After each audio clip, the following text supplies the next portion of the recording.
দিন কয়েক আগে মালদার ইংরেজবাজার থানা এলাকার এক নাবালক অপহরণ হয়। অভিযোগ ওঠে নাবালকের বৌদির বিরুদ্ধে। সংবাদ মাধ্যমে সেই খবর সম্প্রচার এবং শিশু সুরক্ষা কমিশনের চাপে পড়ে অবশেষে অপহৃত নাবালককে বিহার থেকে উদ্ধার করে আনলো পুলিশ। বাংলা ও বিহার পুলিশের যৌথ অভিযানে বিহারের কাটিহার থেকে উদ্ধার হয় অপহৃত নাবালক। পরিবার সূত্রে জানা গিয়েছে, মালদার ইংরেজবাজার থানার যদুপুরের এক পঞ্চম শ্রেণীর ছাত্র অপহরণ হয়। অভিযোগ ওঠে তারই বৌদির বিরুদ্ধে। ওই শিশুটিকে বন্ধ ঘরে নির্যাতনের ছবি ভাইরাল হয়। সেই ছবি দিয়ে অপহরণকারীরা পরিবারের কাছ থেকে 2 লক্ষ টাকা মুক্তিপণ দাবি করে বলে অভিযোগ। পরিবারের লোক বারবার থানায় গেলেও ব্যবস্থা না নেওয়ার অভিযোগ ওঠে পুলিশের বিরুদ্ধে। সেই খবর সম্প্রচারিত হওয়ার পরই নড়ে চড়ে বসে পুলিশ।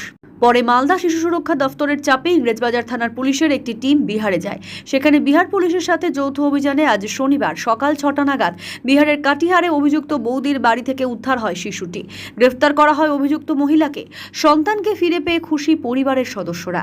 যদিও অভিযুক্ত মহিলার দাবি, ওই নাবালককে তিনি অপহরণ করেনি এবং মুক্তিপণও চায়নি। গোটা ঘটনার তদন্ত শুরু করেছে পুলিশ। বাচ্চাটাকে অপহরণ কেন করেছিলেন? কিছু করিনি, বাচ্চাটাকে জিজ্ঞাসা করতে পারে না। আমি নিয়ে গেছি, শুধু আমার শ্বশুর শাশুড়ির সাথে পাঠাইছি, আমি নিয়ে গেছি। তো 2 লাখ টাকা ডিমান্ড কেন করেছিলেন?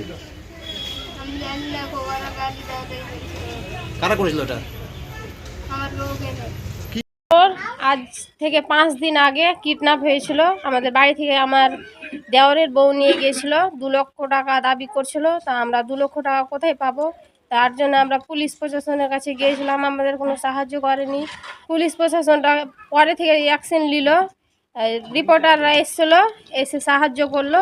তার জন্য আমার দেওরকে আমরা এখন বাড়ি পাচ্ছি।